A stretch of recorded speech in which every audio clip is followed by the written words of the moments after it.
जय संत रविदास जी। रविदास जी को रैदास, गुरु रविदास, संत रविदास, बहुत सारे नामों से अलग अलग क्षेत्रों में पुकारा जाता है। रविदास जी प्रतिदिन सत्संग किया करते थे और भेदभाव रहित विचारों की संगत से बहुत लोगों को प्रभावित करते थे, क्योंकि उनकी भाषा में वो मिठास था, उनकी भाषा में, उनके शब्दों में, उनकी बातों में वो सच्चाई थी जो वास्तव में एक संत के पास होनी चाहिए। हिंदू मुसलमान दोनों समुदाय के लोग जाति का भेदभाव भुलाकर उनके पास परमार्थ लाभ देने के लिए प्रतिदिन आया करते थे।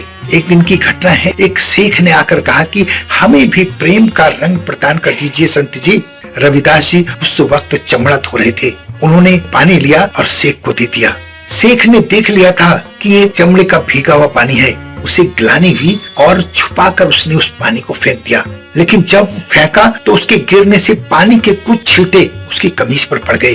फिर घर जाकर उसने कमीज उतारकर नौकरानी को धोने के लिए दे दी। नौकरानी जब कमीज को धोने लगी तो पानी के दाग उतर नहीं रहे थे। उन्होंने बहुत प्रयत्न किया परंतु दाग उतरे नहीं। उसके बाद नौकरानी ने मुंह से कपड़े को साफ करने पर कपड़े को चूसने लगी। तब चूसते चूसते नौकरानी में अनेक शक्तियां प्रवेश कर गई।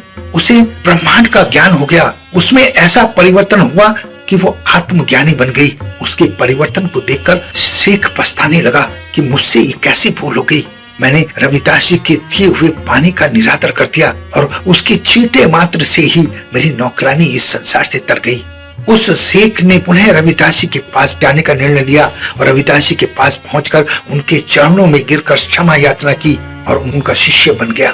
तब गुरु रविदास जी ने उसे प्रभु भक्ति की बंदगी का संदेश सुनाया था और उस बंदगी का संदेश सुनकर वो भी संत बन गया और उसने रविदास जी का शिष्य रहते हुए रविदास जी का प्रचार प्रसार किया और सदैव रविदास जी के चरणों में रहा। दोस्तों, कहानी बहुत ही दिल को छू लेने वाली है। ये रविदास जी की एक ऐसी कहानी है जो हिंदू मुसलमान का भेद नहीं करती है। संत सबके होते हैं, सर्व समाज के होते हैं, उन्हें किसी जाति से मतलब नहीं होता और ये कहानी हमें यही दिखाती है।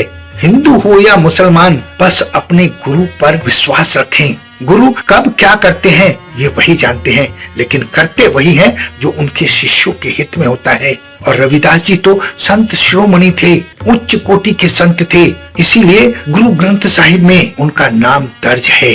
गुरु ग्रंथ साहिब में किसी संत का नाम जोड़ना अपने आप में बहुत बड़ी बात थी, क्योंकि गुरु नानक जी, कबीर जी, संत रविदास जी ऐसे संत हुए हैं जिनका सम्मेलन जरूरी था। इस समाज के उद्देश्य के लिए उनका मिलन जरूरी था और गुरु ग्रंथ साहिब में ये मिलन संसार में लोगों को देखने को मिलता है। इसलिए गुरु ग्रंथ साहिब आज भी पवित्र ग्रंथ है और हमेशा रहेगा। उनमें संतों की वो वाणी है, उसमें संतों का वो आशीर्वाद है, उसमें संतों ने वो अमृत घोल दिया है जो जन जन तक पहुंचना चाहिए, जो लोगों के हित में था, जिसको हमेशा प्रेरणा मिलती रहे और हमेशा लोगों का उद्धार होता रहे।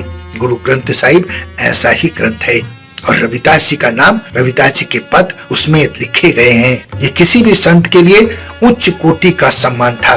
दोस्तों, रविदास जी की महिमा को कोई बखान नहीं कर सकता। अपना बहुत ध्यान रखिए और रविदास जी के बातों को सिर्फ पढ़े ना, अपने जीवन में अपनाने की कोशिश करें। देखिए, आपका जीवन भी उच्च कोटि का हो जाएगा, क्योंकि रविदास जी की महानता, रविदास जी का आशीर्वाद आपके साथ रहेगा। अपना बहुत ध्यान रखें, हंसते रहें, मुस्कुराते रहें, खुश रहें। धन्यवाद।